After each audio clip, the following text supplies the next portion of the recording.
이곳은 흥인지문입니다. 흥인, 인을 흥하게 한다는 뜻인데요. 서울 성곽의 동쪽을 지킨다고 해서 동대문이라고도 많이 알려져 있죠. 자, 그런데 이 흥인, 인을 자비로움을 흥하게 한다는 뜻과는 사뭇 다른 무예 훈련장이 이곳 흥인지문 주변에는 집중되어 있었습니다. 잘들 아시는 훈련원, 그리고 지금은 동대문 역사문화공원인 하도감이 바로 그러한 장소들이었는데요. 자, 그리고 이 흥인지문은 한양 도성에서 장수가 전쟁을 위해서 출정할 때 떠나는 바로 그러한 문이었습니다. 자, 그런데 어느 날 우리 장수가 아닌 일본군 장수가 바로 이 흥인지문을 통해서 한양에 입성한 일이 있었습니다. 네, 그렇죠. 임진왜란이었습니다. 당시 이 조선군이요, 일본군에게 초기에는 굉장히 그냥 추세에 몰렸었는데요. 도대체 왜 조선군은 당시 일본군에게 일방적으로 당했을까요? 그것은 바로 흔히들 알고 있듯이 조총을 잡았기 때문이라고 알려져 있는데요. 맞습니다. 그런데 그보다 더 중요한 것은 이 조총의 엄호하에 일본군의 특기였던 창과 칼을 든 돌격병이 우리 조선 군사들에게 접근할 수 있었기 때문입니다. 우리 조선 군사들은요, 이러한 성벽 위에서 활과 화포를 쏘는 이른바 장병전술에 익숙해 있었던 것이죠.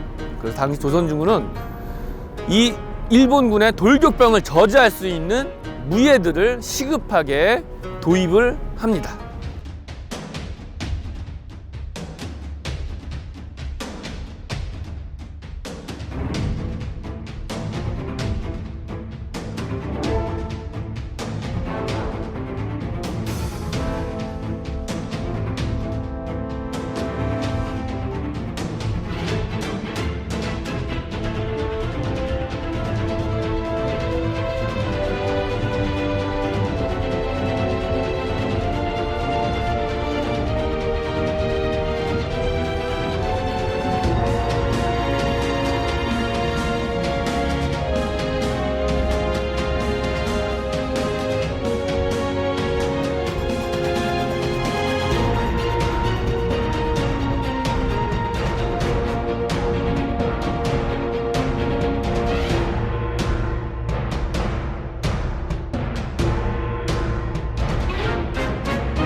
네, 이렇게 등패, 낭선, 장창, 그리고 맨 뒤에 있는 당파가 서로를 도와주는, 그리고 그럼으로써 왜군과 손가락 싸울 수 있는 지인법이 바로 원항진이었던 것입니다. 자, 이렇게 원항진에 필요한 등패, 낭선, 장창, 당파, 그리고 조총수들이 써야 하는 쌍수도, 그리고 무예의 입문이 되는 곤봉까지 총 6가지 무예가 조선군에 시급히 도입이 됩니다. 그리고 이 무예들을 효과적으로 훈련시키기 위해서 무예 제보라는 책이 당시 훈련도감에서 편찬이 되었던 것이죠.